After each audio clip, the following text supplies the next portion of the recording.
मोदी साहब का जिक्र किया है। अभी मैं भी न्यूज में ये देख रही थी कि मोदी साहब ने 500 और 1000 के नोट जो है वो खत्म करने का ऐलान कर दिया कि करप्शन खत्म होगी। वाकई करप्शन खत्म निकलास साहब का बड़ा फेवरेट टॉपिक है, पहले तो शुरू करवा लें। चले ठीक है आपके ख्वाहिश। मैं थोड़ी सांस लेना चाह रहा था मैं नहीं, ये हम भी यहाँ पे रोते रहते हैं कि ये जो इसके पीछे आइडिया क्या है कि लोग जो दौलत छुपा के रखते हैं उसको फॉर्म जो है दौलत जो है नोट छुपा के रखने हैं ना, तो वो उसमें 1000 के और जो 5000 के आप जब कर देते हैं तो छुपाना आसान हो जाता है। हाँ। जब ये 100 रुपए के, जिस तरह हम सुनते हैं कि फलाने ने कराची में 1 अरब रुपया छुपा लिया, तो सिंध के अंदर ये बलूचिस्तान में 48 करोड़ रुपया एक सेक्रेटरी के घर से निकल आया।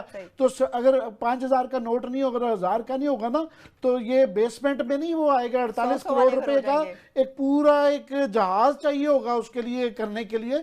तो आइडिया ये, और वैसे भी ये हमारे मुल्क में आप देखिए, अमेरिका में आज से 100 साल पहले भी यही डॉलर था, यही सेंट्स थे, ये वो आज तक चल रहा है। ग्रैंड जिसे कहा जाता है $1000 का, वो किसी ने देखा नहीं होता। वो एक सिक्का है जो शायद होता है, मैंने कभी नहीं जिंदगी में देखा। तो वो आज वैसे कई 100 सालों से ऐसे ही चल रहा है, $100 से नहीं बढ़ाया उन्होंने। तो हमारे यहाँ हम टक्कों कौड़ियों से चले थे। मेरी जिंदगी में मैंने बचपन में पैसे देखे हुए हैं, आने देखे हुए हैं, और हम 5000 तक पहुंच गए हैं 50 साल की मेरी जिंदगी में। मैं जरा इसको हमने तो 5000 वाले भी नोट अभी आएंगे, 50000 वाला आएगा। हम आगे जाएंगे, पीछे नहीं जाएंगे।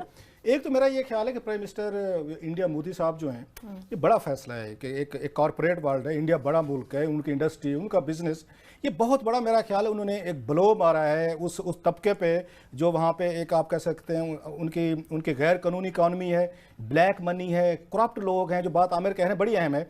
अगर 100 रुपए होंगे, मैं रिश्वत ले रहा हूँ अगर 100 रुपए की, मैंने को लेना है 10 लाख रुपया लेना है या 50 लाख लेना है, तो मुझे घर में रखने में मसला होगा।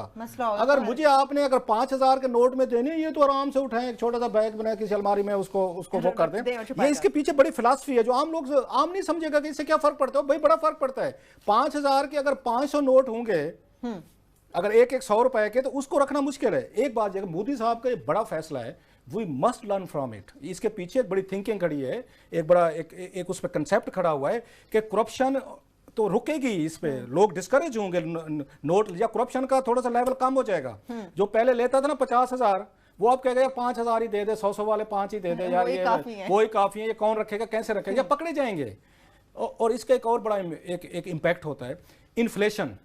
जब आप बड़े नोट बना देते हैं, महंगाई बढ़ जाती है। आम आदमी को नहीं समझ आएगी इस बात को कि इन्फ्लेशन का नोट से क्या तल्लुक है। बड़ा गहरा तल्लुक है। आज तक अमेरिका ने $100 से आगे कोई मार्केट नहीं किया। ब्रिटेन ने 50 पाउंड से, मेरा ख्याल है उनका ज्यादा का नोट नहीं है। इसके पीछे एक बड़ी वेल थॉट फिलॉसफी है कि इन्फ्लेशन भी काबू में रखनी है, आपने करप्शन भी काबू में रखनी है, लोगों को रिश्वत के रेट्स भी नहीं बढ़ने देने। ये जितने काम कर रहे हैं, नोट बढ़ाए गए हैं, आपने 50 से 100 किया, 100 से 500, 500 से 1000, 1000 से 5000 किया, ये करप्शन के लिए किया सारा। मोदी साहब ने जैसे बड़ा फैसला किया ना, मैं समझता हूँ it's good for India as well, उनकी इकॉनमी के लिए, उनके लोगों के लिए। एक बड़ा फैसला और करें, वाजपेयी साहब जैसे वाला रूट लें, दोबारा नवाज शरीफ के साथ एंगेज हूँ या पाकिस्तान के साथ एंगेज हूँ, जो हमारे आउटस्टैंडिंग इश्यूज हैं उनके साथ। ये रीजन नहीं तरक्की करेगा, इंडिया भी ट्रबल में रहेगा, हम भी ट्रबल में रहेंगे, अफगानिस्तान भी रहेगा। उनको वाजपेयी साहब जैसा बड़ा दिल दिखाना चाहिए। उन्हें बैठ के एक नए सिरे से जो हमारे आउटस्टैंडिंग इश्यूज हैं उनको फिक्स करना चाहिए। अगर मोदी साहब उनको चाइना के साथ फिक्स कर सकते हैं इश्यूज, इंडिया कर सकता है, पाकिस्तान के साथ भी इनके होने चाहिए, ताकि पूरा रीजन एज ए होल तरक्की करे। एक मुल्क तरक्की कर जाएगा, हमसाए आपके गरीब होंगे। हिस्ट्री ये कहती है दुनिया के जितने गरीब लोग थे वो पसमानदा थे, वो डेजर्ट के हों, माउंटेनियस, वो जितने गरीब होते जाते हैं वो सिविलाइजेशन के लिए, अमीर मुआशरों के लिए थ्रेट बनते चले जाते हैं। हमेशा से डेजर्ट से और आपके माउंटेनियस एरिया से जो हमलावर आए हैं, उन्होंने आके सिविलाइजेशन पे आके उन्होंने किया। सो बेहतर ये है कि इंडिया अकेले वो तरक्की मत करे, इश्यूज फिक्स करे, खुद भी तरक्की करे और पाकिस्तान भी करे और पूरा रीजन उस पर तरक्की करे। आप इन इश्यूज को, मेरा यह ख्याल है मोदी साहब को वाजपेयी साहब वाला रूट लेना चाहिए। ये कांस्टेंट कॉन्फ्लिक्ट इवन इंडिया के हाथ में भी नहीं है, हमारे भी नहीं है, रीजन में भी नहीं है। लास्टली सिर्फ ये है कि ये जो नोट बड़े किए जाते हैं, हमें आइडिया दिया गया था 10,000 का भी, ये फैसिलिटेट करने के लिए जाता है करप्ट को। ये वाइटनिंग स्कीम भी दी जाती है करप्ट को फैसिलिटेट करने के लिए, सहारे देने के लिए कि जनाब ज्यादा से ज्यादा करप्शन करके माल छुपाया भी जाया जा सके और बाहर भी ले जाया जा सके। सही है, ठीक है। इसके साथ ही जिस तरह से ये बड़ा इकदाम किया गया, उम्मीद है कि पाकिस्तान भी शायद इस किस्म का कोई बड़ा फैसला सामने लिया। इसके साथ ही प्रोग्राम अपने इख्तिताम को पहुंचता, अपना बहुत सा ख्याल रखिए।